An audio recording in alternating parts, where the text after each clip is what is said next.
जय जगन्नाथ। गोमाता आजिर टॉपिक थिला जे गृहपालित पशुपक्षी मानक विषय रे। देखंतु गोमाता गोटे एमिति जिनिस कि आमे आध्यात्मिक रे यार बहुत वर्णित बहुत जिनस वेद शास्त्र आमर सबु किछि रे वर्णित अछि, किंतु आमे ताकू पालन करूनु कि मानुनु। फॉर एग्जांपल बते दउछि, आमे मेडिटेशन रे आमे ओम मंत्र को उच्चारण साउंड को शुणिकी कि ओम मंत्र उच्चारण करी आमे जेतले मेडिटेशन करूछु आमे सबू चक्र एक्टिव करि पारुछु। आज पूरा वर्ल्ड ओम मंत्र ओम ध्वनि को गोटे एमती जोटा कि ब्रह्मांडीय ऊर्जा ब्रह्मांडर गोटे मतलब कौन कहे गोटे एमती शक्ति आमको मनीष भितर संचारित होची ओम ध्वनि को सुनले। से ओम फास्ट केबे और कौटू आईला आपड़ शुणी आचंबित हे जे जो आम जो चार्टा वेद अच्छी आपण दुनिया रे साइंटिफिक साइंटिस्ट जुगरे आपण जहाँ भी देखुंती दुनिया रे जहाँ भी XYZ आपण हेलीकॉप्टर टू धरिकी उड़ाजाहाज टू धरिकी आप मोबाइल टू धरिकी जहाँ यही सब जिनस आम देखला बेले जानला बेले कि नुआ, किंतु यहाँ सब आम ऋग्वेद आउ जो चारिटा वेद अच्छी यही वेद सब वर्णित प्रथम अच्छी कहीं त्रेता जुगरे जिते प्रभु रामचंद्र आसते सेतकी बेले रावण जो उड़न खटोलार सीता को चोरी कर नहीं सेटा गोटे उड़ाजाहाजर गोटे उदाहरण कहले किसी भूल हे ना। सेमिति आमर ऋग्वेद डायरेक्ट दिखाई जे ओम मंत्र को प्रथमे गोमाता ही तांको मुहरु बाहरी बुझिपारे।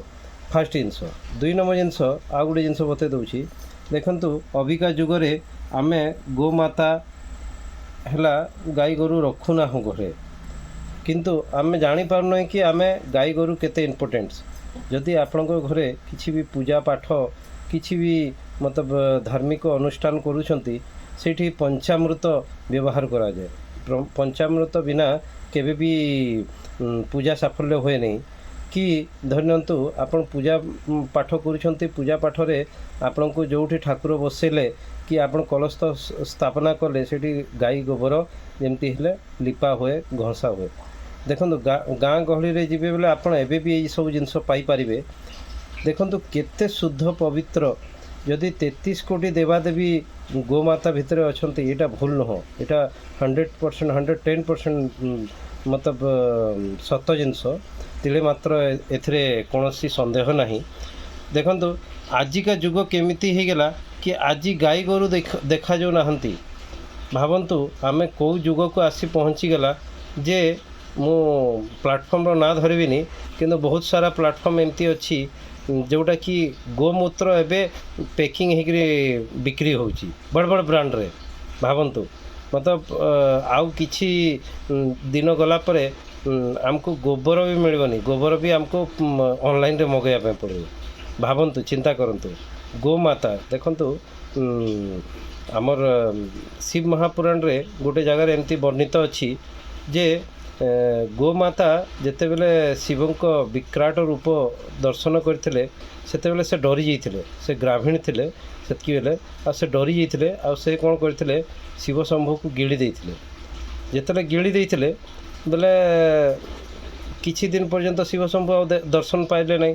बोले जेते देवता अछंती देवता किन्नर जहाँ सेतकी बेले थिले से समस्ते आसिकरी रिक्वेस्ट कले गोमाता को, हे माँ से होउछन्ते आमर देवता, से होउछन्ते आमर सबु किछि इष्टदेव आउ तांको दया करी तुमे बाहर कर दे। बोले सेतकी गोमाता कहले कि नहीं जदि मु बाहर कर दी मो छुआ को खाईदेव से।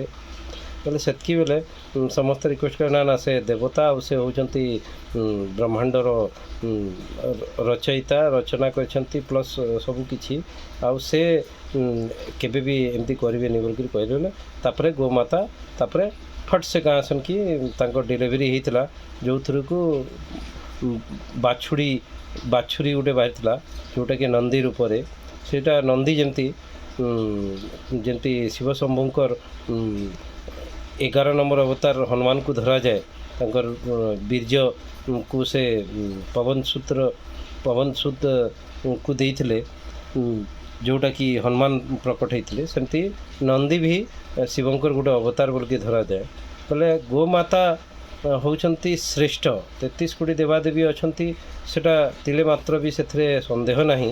କାହିଁ ଆଉ ଗୋଟେ ଜିନିଷ ବତେଇ ଦେଉଛି, ଦେଖନ୍ତୁ ଆମେ ମଣିଷ ସମାଜ ଆମେ ବୁଝିପାରୁନା କି ଆମେ ବ୍ରହ୍ମ ସନ୍ତାନ ହେଇକରି ବ୍ରହ୍ମ ପ୍ରାପ୍ତି କରିଛା, କିନ୍ତୁ ଆମେ ଖାଇବା ପିଇବାରେ ଆମେ ସେ ଜିନିଷ ଆମେ ଅନୁମାନ କରୁନାହା।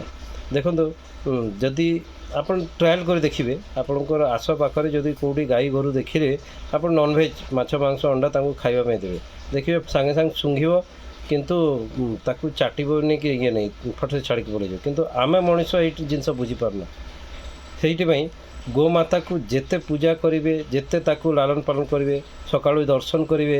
ଯଦି ବାଛୁରୀ ଯଦି ଗାଈର ଯଦି ଗୋରସ ପିଉଛି, ଲକ୍ଷ୍ମୀନାରାୟଣର ରୂପ ବୋଲିକି କୁହାଯାଏ, ଲକ୍ଷ୍ମୀଙ୍କ ମତ ଆବାହନର ସେଇଟା ଗୋଟେ ସଂକେତ ବୋଲିକି ମନାଯାଏ। ଏଇସବୁ ଜିନିଷ ଭୁଲ ନୁହେଁ। ଆପଣ ନିଜେ ରିସର୍ଚ୍ଚ କରନ୍ତୁ। ଏଇସବୁ ଜିନିଷ ଯଦି ଭୁଲ ହେଇଥାଏ ବୋଲେ ମୋତେ କ୍ଷମା କରିବେ। ଗୋମାତା ଦେଖନ୍ତୁ ଆଉ ଗୋଟେ ଜିନିଷ ବତେଇ ଦେଉଛି, ପ୍ରତ୍ୟେକ ଶାସ୍ତ୍ର ଯେତେ ବି ଆମର ଆଧ୍ୟାତ୍ମିକରେ ଅଛି, ଆଧ୍ୟାତ୍ମିକରେ ଆପଣ ସର୍ଚ୍ଚ କରନ୍ତୁ ଯେ କଳି ଯୁଗର ଯଦି ଶାନ୍ତି ଆପଣ ଚାହିଁବା ପାଇଁ ଚାହୁଁଛନ୍ତି, ଯାହା ବି ଆପଣ ଏଇଠି ଯାହା ବି ବିଭ୍ରାଟ ଦେଖୁଛନ୍ତି, ଯେଉଁଦିନ ଆମେ ଗୋମାତାକୁ ଶ୍ରେଷ୍ଠ ବୋଲିକିରି ଆମେ ମାନିବା, ତାଙ୍କୁ ପାଳନ କରିବା, କାହିଁକି ସେ ଗୋଟେ ଜୀବନ୍ତ ଭଗବାନ କହିଲେ କିଛି ଭୁଲ ହେବନି, ଅତ୍ୟୁକ୍ତି ହେବ ନାହିଁ। ତାଙ୍କୁ ଯେତେ ପୂଜାପାଠ କରିବା, ତାଙ୍କୁ ଯେତେ ମାନିବା, ଆମ କଳିଯୁଗର ପ୍ରକୋପ ସେତେ କମ୍ ହେବ। ଏତିକି କହିକି ମୋର ବ୍ଲଗ୍ ଏଇଠି ମୁଁ ସମାପ୍ତିରେ ନେଉଛି। ଯଦି ଏହି ବ୍ଲଗ୍ରେ ଯଦି କାହାକୁ ଯଦି କିଛି ଖରାପ ଲାଗିଲା ମୋତେ କ୍ଷମା କରିବେ। ଯଦି ଏମିତି ସ୍ପିରିଚୁଆଲ୍ ଯଦି ଜର୍ଣ୍ଣିରେ ଆପଣଙ୍କୁ ଭଲ ଲାଗୁଛି, ତାହେଲେ ମୋ ଚ୍ୟାନେଲ୍କୁ ସବସ୍କ୍ରାଇବ୍ କରନ୍ତୁ, ଲାଇକ୍ କରନ୍ତୁ, ସେୟାର କରନ୍ତୁ। ଜୟ ଜଗନ୍ନାଥ।